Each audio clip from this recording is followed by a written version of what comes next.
Hello students, how are you.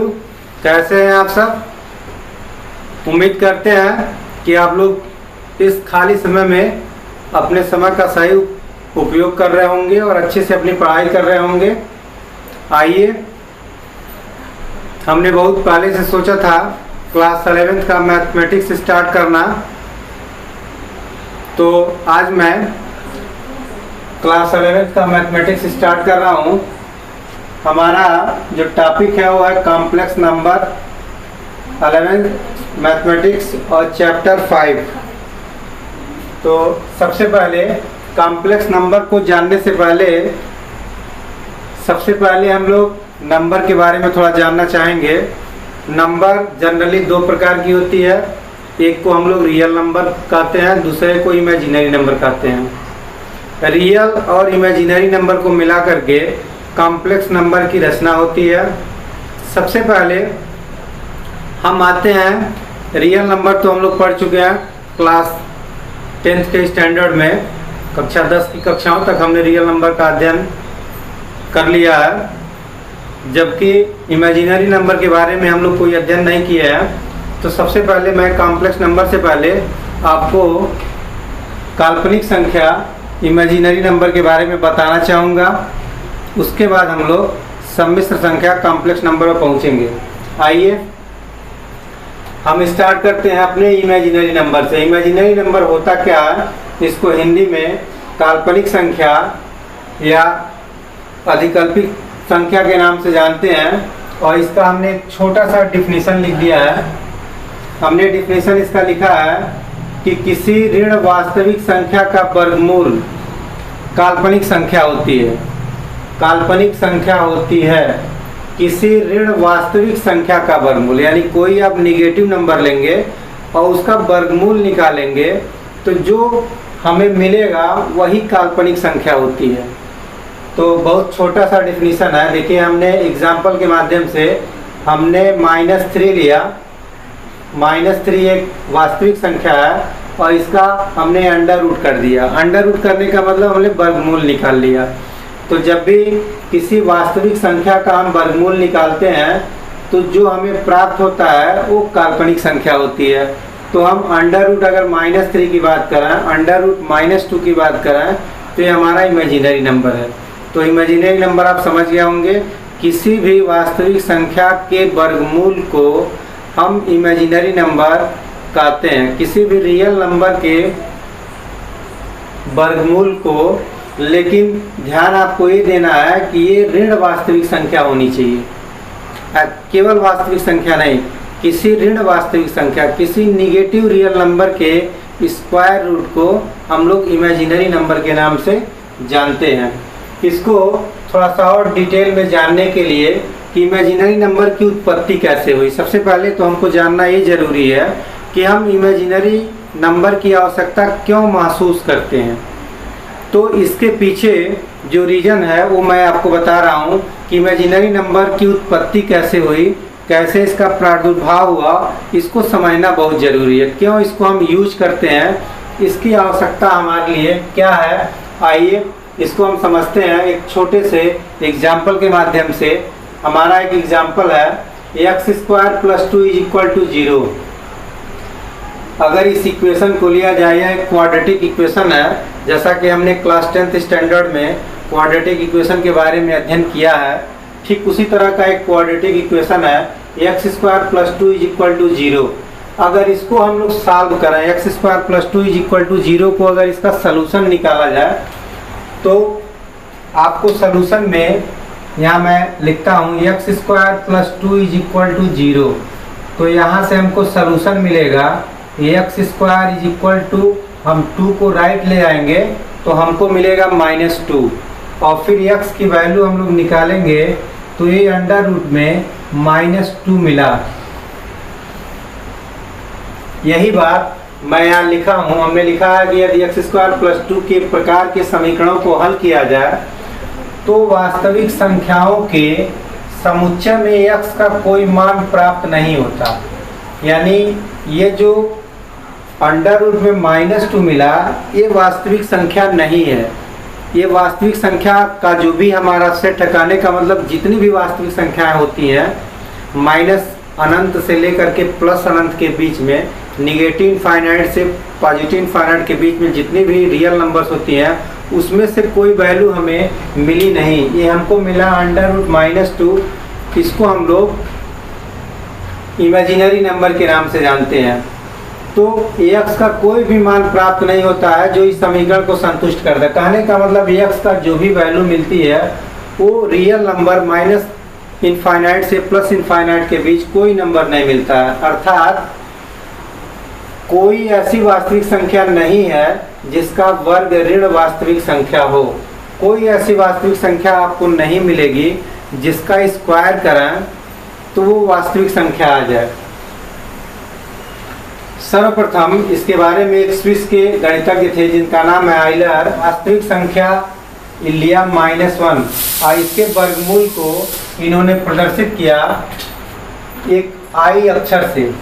आई इन्होंने एक letter लिया, छोटा आई, और इससे इनका ही प्रादुर्भाव है, इन्हीं के माध्यम से इसकी उत्पत्ति हमारे सामने आई। और इन्होंने क्या किया कि -1 के वर्गमूल को आई से डिनोट किया और इस आई को इन्होंने एक नाम दिया जिसको हम लोग आयोटा के नाम से जानते हैं। और इस प्रतीक को काल्पनिक इकाई का नाम दिया गया, यानी आई को हम लोग काल्पनिक यूनिट मानते हैं, इमेजिनरी यूनिट के नाम से इसको हम लोग जानते हैं, क्योंकि इसके स्टार्टिंग ये यूनिट से हुई। इसकी वैल्यू होती है √1 में, यानी निगेटिव वास्तविक संख्या का वर्गमूल। तो हमारी यही परिभाषा भी है। काल्पनिक संख्या किसे कहते हैं? निगेटिव कोई रियल नंबर लेंगे, इसका हम √रूट निकालेंगे तो जो भी राशि प्राप्त होगी वो हमें काल्पनिक संख्या प्राप्त होगी, इमेजिनरी नंबर प्राप्त होगी। अगर इन दोनों पक्षों का स्क्वायर कर दिया जाए तो आई का अगर हम स्क्वायर कर दें तो -1 का स्क्वायर करेंगे तो इसका √रूट गायब हो जाएगा, √रूट इसका हट जाएगा, तो आई² की वैल्यू -1 हमें प्राप्त होती है। इस तरह से हम लोग आई के कुछ मान और निकालते हैं। देखिए हमारा अगला आइटम है, ये तो हमने इमेजिनरी नंबर के बारे में आपको बता दिया कि इमेजिनरी नंबर होता क्या है। किसी भी ऋण वास्तविक संख्या के वर्गमूल को इमेजिनरी नंबर के नाम से हम लोग जानते हैं। अब आई को हम लोग -1 से डिनोट करते हैं, √-1 से। इस बात को आइलर साहब बताए थे, जो एक गणितज्ञ थे, जो स्विस के रहने वाले थे। चलिए अब हम बात करते हैं कि आई के जो पूर्णांकीय घात है उसकी वैल्यू हम कैसे फाइंड आउट करेंगे। कहने का मतलब आई पर जो पावर आएगा और वो पावर पूर्णांक के रूप में आना चाहिए, इंटीजर के फॉर्म में होना चाहिए। हमने लिख दिया इंटीग्रल पावर्स ऑफ आई। तो इंटीग्रल पावर्स ऑफ आई को हम लोग कैसे निकालते हैं, इसके लिए इसी को हम लोग थोड़ा सा आगे इसको विस्तारित करेंगे। देखिए हमने लिख दिया, चूंकि हम जानते हैं कि i = √-1। इस बात को आपको बढ़िया से अच्छे से याद करना है। तो अगर इसको हम स्क्वायर करेंगे तो -1 √रूट का स्क्वायर करेंगे तो ये √रूट खत्म हो जाएगा, i² की वैल्यू हमें -1 मिलती है। इसी तरह अगर इस पर हम 3 पावर लगा दें, i पर अगर हम 3 पावर यूज करते हैं तो इसको हम लिखेंगे i² × i। i² की वैल्यू -1 होती है, i इसके साथ लगा हुआ है, दोनों का हम प्रोडक्ट निकालेंगे, मल्टीप्लाई करेंगे तो -i मिलेगा। तो ये सारी बातें हमको याद करनी है। i पर 3 पावर की वैल्यू -i हमें मिलती है। ठीक इसी तरह से i पर 4 पावर की बात करें तो इसको हम i पर 2 × i पर 2 में ब्रेक कर दिए। i पर 2 की वैल्यू हमें याद है -1 होती है, i पर 2 फिर -1, -1 में -1 का हमने मल्टीप्लाई किया तो माइनस माइनस गायब होकर के +1 मिला। तो हमको इस बात को बड़े अच्छे से याद करना है। क्या क्या चीज़ें याद करनी है? i की वैल्यू √-1 होती है, i² की वैल्यू -1 होती है, i पर क्यूब की वैल्यू -i होती है और i पर 4 की वैल्यू 1 होती है। तो ये 4 चीज़ हमको हर्टली याद होना चाहिए।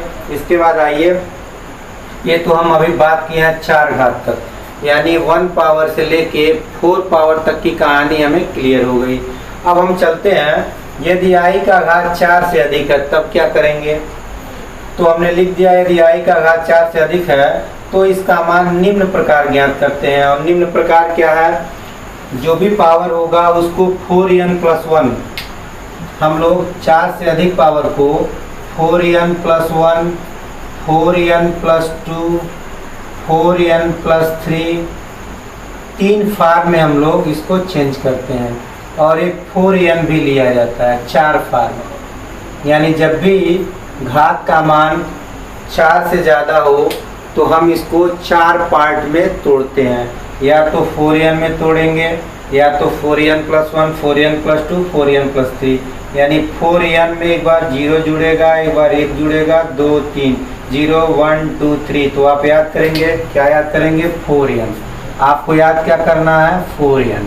और 4n में एक बार क्या करेंगे? शून्य जोड़ेंगे, मतलब कुछ नहीं जोड़ना। एक बार 1 जोड़ेंगे, एक बार 2 ऐड करेंगे, एक बार 3 ऐड करेंगे। तो आपको याद हो गया होगा कि जब भी i का पावर 4 से ज़्यादा होगा तो क्या करेंगे? या तो 4n में हम 0 जोड़ेंगे, या तो 4n में 1, 4n में 2, 4n में 3। चलिए, तो ये हमारे तरीका है। और मान कैसे निकालते हैं?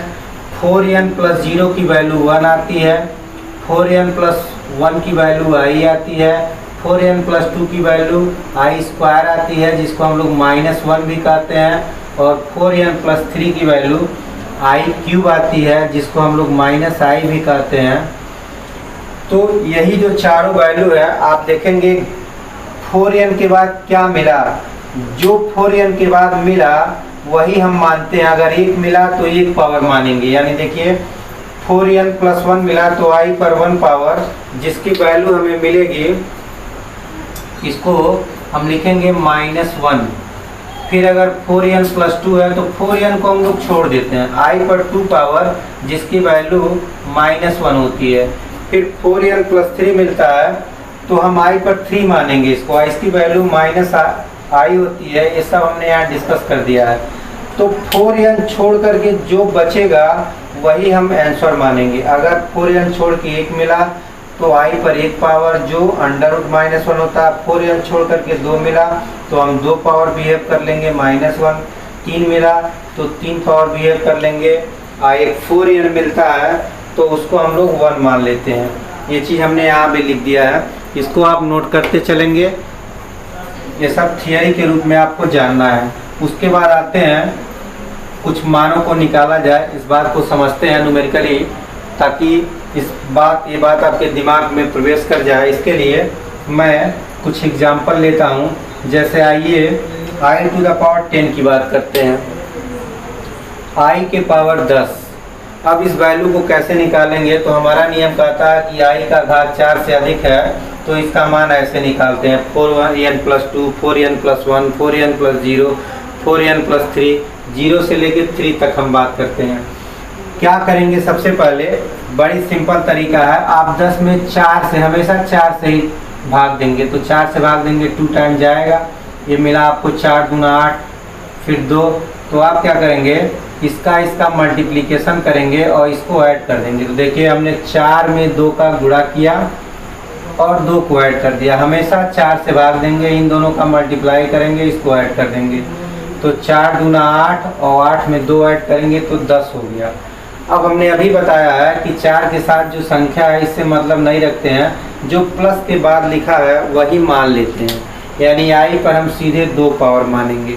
अब 10 को हमने i पर 2 पावर में चेंज कर दिया, और जब i पर 2 पावर हो गया तो 1 2 3 4 का मान हमको याद है, तो हम i पर 2 को -1 लिख देते हैं।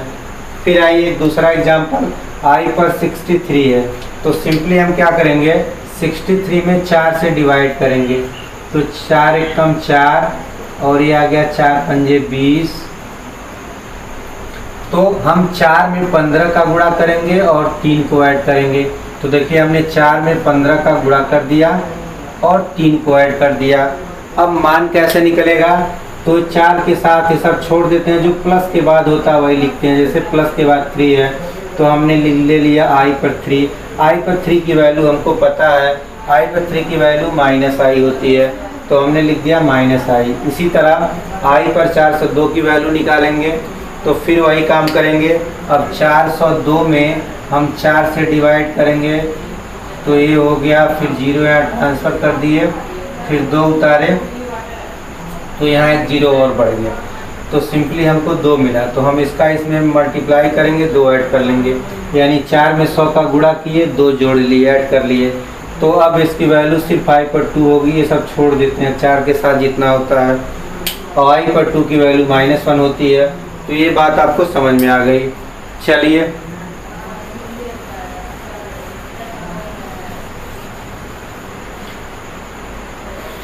इसको आप नोट करें अच्छे से। आगे एक बात मैं और बताना चाहूँगा, यदि i का घात माइनस आ जाए तब क्या करेंगे।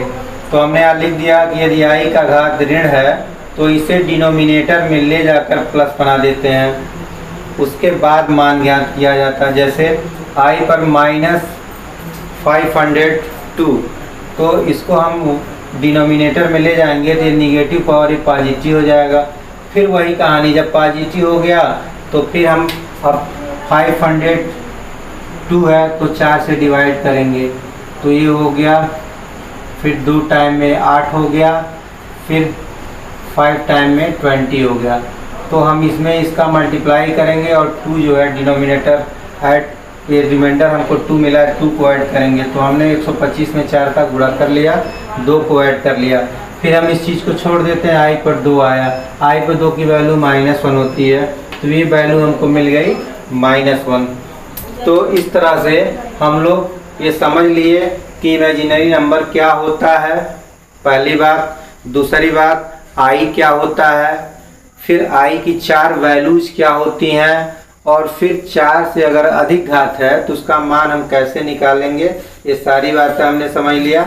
उसके बाद इसको आप अच्छे से नोट करें। हम लोग नेक्स्ट आइटम देखते हैं। आइए इसके बाद हम लोग समझते हैं इमेजिनरी नंबर को हम कैसे रिप्रेजेंट करेंगे। रिप्रेजेंटेशन ऑफ इमेजिनरी नंबर, यानी किसी भी काल्पनिक संख्या को कैसे डिनोट करते हैं, कैसे प्रदर्शित करते हैं। तो इसके लिए हमने एक छोटा सा फार्मूला बना दिया है। कोई भी इमेजिनरी नंबर हो तो उसको रियल नंबर के फॉर्म में हम उसको लिख सकते हैं। रियल नंबर में हम सिंपली i से मल्टीप्लाई कर देते हैं, यानी कोई भी इमेजिनरी नंबर कैसे फॉर्म होगी, तो रियल नंबर में हम i से मल्टीप्लाई कर देंगे। बात आपको याद करनी है। आइए एक एग्जांपल के माध्यम से भी हम लोग समझते हैं। देखिए ये हमारा इमेजिनरी नंबर है, इसको अंडर रूट में हमने -a लिया है इमेजिनरी नंबर, इसको हम आगे लिख सकते हैं।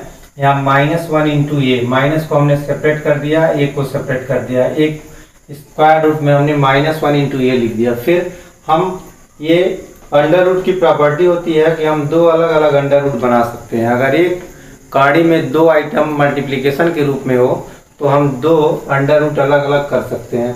फिर इसकी वैल्यू हमको पता है, इसकी वैल्यू i होती है, तो i इंटू अंडर रूट ए जो बचा है, ये चीज़ हमने यहाँ लिख दिया। तो हम इसको कह सकते हैं कि i इसको रियल नंबर कहते हैं, क्योंकि अगर अंडर रूट में कोई चीज़ है, चाहे कोई भी नंबर है, तो उसको रियल नंबर ही कहा जाता है। अंडर रूट में माइनस नहीं होना चाहिए, तो चूंकि यहाँ अंडर रूट में माइनस नहीं है तो ये हमारा रियल नंबर है। तो हमने एक इमेजिनरी नंबर लिया जिसको रियल नंबर के फॉर्म में लिख दिया i से मल्टीप्लाई करके। यही बात मैं यहाँ लिखा हूँ कि अगर रियल नंबर में आप i से मल्टीप्लाई कर देते हैं तो इमेजिनरी नंबर बन जाती है। तो ये तो हमारा हो गया रिप्रेजेंटेशन ऑफ इमेजिनरी नंबर। इसके बाद हम लोग आते हैं, अब इसके बाद हम आते हैं अपने मेन टॉपिक पर, जो हमारा टॉपिक है कॉम्प्लेक्स नंबर। इसके बाद हम लोग अच्छे से कॉम्प्लेक्स नंबर को समझेंगे। तो हमने इमेजिनरी नंबर के बारे में पूरी जानकारी प्राप्त कर लिया। अब हम लोग कॉम्प्लेक्स नंबर को समझते हैं। इसको हिंदी में कहते हैं सम्मिश्र संख्या। देखिए नाम से ही स्पष्ट है, मिश्र माने मिला हुआ। इसमें 2 चीजें मिली हुई है, सम्मिश्र यानी साथ साथ मिली हुई। और क्या क्या चीज मिली रहती है, एक वास्तविक संख्या होती है और एक काल्पनिक संख्या होती है। तो काल्पनिक संख्या और वास्तविक संख्या दोनों को जब मिला देते हैं तो इसका हम लोग नाम रखते हैं सम्मिश्र संख्या, और इंग्लिश में इसको कॉम्प्लेक्स नंबर के नाम से जानते हैं। इसकी परिभाषा के रूप में इसकी परिभाषा ऐसे दी गई है कि यदि कोई संख्या a प्लस IB के रूप में है तो इसे ही सम्मिश्र संख्या कहते हैं, जहां a और b दोनों रियल नंबर से बिलोंग करते हैं। तो अगर a plus I into B, अगर इस तरह से कोई नंबर आपको दिखता है तो इसी को हम लोग सम्मिश्र संख्या कहते हैं। तो हमेशा इस बात को आप याद रखेंगे कि a प्लस IB अगर दिखता है तो this is a complex number. जहाँ ए और बी जो आप इसमें देख रहे हैं, ए और बी, ये दोनों बिलोंग करते हैं रियल नंबर से, यानी ए और बी दोनों वास्तविक संख्या होती है। अब आइए इसे जेड से प्रदर्शित करते हैं। किसी भी कॉम्प्लेक्स नंबर को जेड से प्रदर्शित करते हैं तो इस चीज को हम लिख सकते हैं z is equal to A plus I b, क्योंकि ए प्लस आई बी एक हमारा कॉम्प्लेक्स नंबर है और जेड से डिनोट करते हैं, तो z is equal to A plus I b. अब इसके बाद हम आते हैं real and imaginary parts of a complex number. Complex number के रियल पार्ट्स क्या होते हैं, इमेजिनरी पार्ट्स क्या होते हैं, इसको हम लोग समझते हैं। तो ऐसे एग्जाम्पल के रूप में अगर जेड मान लिया जाए ए प्लस आई बी है, तो इसको लिखने का एक ढंग होता है। यहाँ आर आई और जेड छोटे कोष्टक में, आर आई का मतलब real part of complex number, इसको कहते हैं real, R E L start में आर ई लिखा जाता है। Real part of Z, Z का रियल पार्ट, तो इसमें ए को रियल पार्ट कहते हैं। और जहाँ बी लगा होता है उसको I M of z, I M का मतलब इमेजिनरी पार्ट ऑफ जेड, तो imaginary part of z b होता है। अब आइए हम लोग रियल पार्ट समझ गए, इमेजिनरी पार्ट समझ गए, यानी जहाँ आई लगा है वो इमेजिनरी पार्ट है, बी वाला इमेजिनरी पार्ट है, और जहाँ आई नहीं है वो रियल पार्ट है। इसके बाद आते हैं pure real and pure imaginary number क्या होते हैं। कुछ ऐसे भी नंबर होते हैं जो प्योर रियल होते हैं या प्योर शुद्ध काल्पनिक संख्या या शुद्ध वास्तविक संख्या। तो इसको समझते हैं। प्योर रियल की दशा में बी शून्य होता है, इसमें जो ए प्लस आई बी है, अगर बी जीरो होगा तो सिर्फ ए बचेगा, तो इसको हम लोग इमेजिनरी, यानी जेड का जो इमेजिनरी आइटम है वो शून्य होना चाहिए, यानी बी शून्य होना चाहिए। इसी को हम बी शून्य कहें, चाहे जेड का इमेजिनरी पार्ट शून्य कहें। तो अगर इमेजिनरी पार्ट जीरो है तो ये प्योर रियल नंबर होता है। और प्योर इमेजिनरी में क्या है, प्योर इमेजिनरी की दशा में, शुद्ध काल्पनिक दशा में रियल पार्ट जीरो होता है, ये जीरो, ये को हम लोग रियल ऑब्जेक्ट कहेंगे। सम्मिश्र संख्या का रियल जो पार्ट्स है वो जीरो होता है। तो ये दो चीज़ हम समझ गए। थोड़ा सा इसको आप उल्टे ढंग से याद करिएगा। अगर प्योर रियल की बात करेंगे तो इमेजिनरी शून्य होगा, और प्योर इमेजिनरी की बात करेंगे तो रियल जीरो होगा। अब आइए set of a complex number हम लोग समझते हैं। सेट का मतलब होता है समुच्चय। समुच्चय आपने पढ़ लिया है, जो पहला ही हमारा पार्ट है क्लास 11th का। तो set of a complex number, सम्मिश्र संख्या का समुच्चय। तो सम्मिश्र संख्या का समुच्चय, इसे हम लोग सी से डिनोट करते हैं। देखिए इसे सी से प्रदर्शित करते हैं, अर्थात C is equal to A plus I B, जहाँ ए और बी आर से बिलोंग करते हैं। आर मीन्स रियल नंबर, तो यहाँ ए और बी दोनों रियल नंबर होते हैं। तो ये इसका एक सेट दिखाया गया। सेट को हमेशा जब भी सेट लिखा जाता है तो हम लोग ऐसे करली ब्रैकेट में लिखते हैं और ऐसे इंफॉर्मेशन इसका देते हैं, A plus I B such that A comma B belong to R. तो सी की value A plus I B such that A comma B belong to R. कहने का मतलब ए प्लस आई बी के form में इसका set बनेगा और ए और बी दोनों रियल नंबर से बिलोंग करते हैं। इसके बाद आइए कुछ नोट्स हैं, इसको भी हम लोग जानते हैं, कुछ हाईलाइट पॉइंट हैं। प्रत्येक वास्तविक संख्या एक सम्मिश्र संख्या होती है, यानी कोई भी रियल नंबर सम्मिश्र संख्या होती है, और कोई इमेजिनरी नंबर भी सम्मिश्र संख्या होती है। देखिए एक रियल नंबर हमने लिया ए को जबरदस्ती हमने ए प्लस जीरो आई लिख दिया, ए प्लस जीरो आई। अब आई दिख गया, ए दिख गया, इसमें आई दिख रहा है, तो इसको हम सम्मिश्र संख्या कह सकते हैं। इसको हम जेड कह सकते हैं, जेड को सम्मिश्र संख्या कॉम्प्लेक्स नंबर कहते हैं। और अगर कोई काल्पनिक संख्या है, जैसे हमने एक काल्पनिक संख्या लिया आई इंटू बी, आपको हम बताए हैं काल्पनिक संख्या कैसे लिखते हैं, आई इंटू ए रियल नंबर, तो आई के साथ कोई रियल नंबर है तो काल्पनिक संख्या हो गई। इसको हम जीरो प्लस आई भी लिख सकते हैं, तो ये हमारा रियल पार्ट हो गया, इमेजिनरी पार्ट हो गया। जब रियल इमेजिनरी दोनों दिख गए तो हमारा ये सम्मिश्र संख्या बन गया।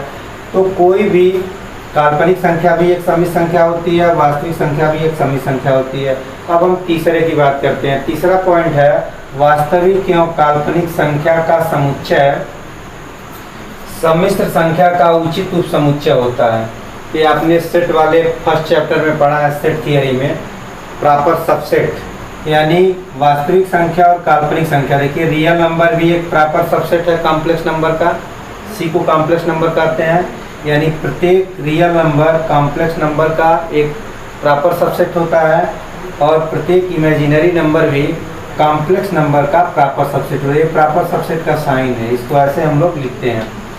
तो प्रत्येक वास्तविक संख्या और प्रत्येक काल्पनिक संख्या कॉम्प्लेक्स नंबर की प्रॉपर सबसेट होती है, जिसको हिंदी में उचित उपसमुच्चय कहते हैं। उसके बाद अगला आइटम हमारा है a प्लस आई बी अगर जीरो है तो ये तभी संभव, मतलब कोई कॉम्प्लेक्स नंबर अगर जीरो आ रहा है तो ये तभी संभव है, इसको हम लोग कहते हैं यदि और केवल यदि, if and only if and only if A भी शून्य हो एंड बी भी शून्य हो। यानी कोई सम्मिश्र संख्या जीरो कब हो सकती है, जब अकेले कोई जीरो नहीं होगा, दोनों शून्य होना चाहिए, ए भी जीरो बी भी जीरो, ए भी जीरो बी भी जीरो। जिसको आप याद रखेंगे कॉम्प्लेक्स नंबर जीरो का मतलब रियल पार्ट भी जीरो, इमेजिनरी पार्ट भी जीरो, तभी कॉम्प्लेक्स नंबर जीरो हो सकता है।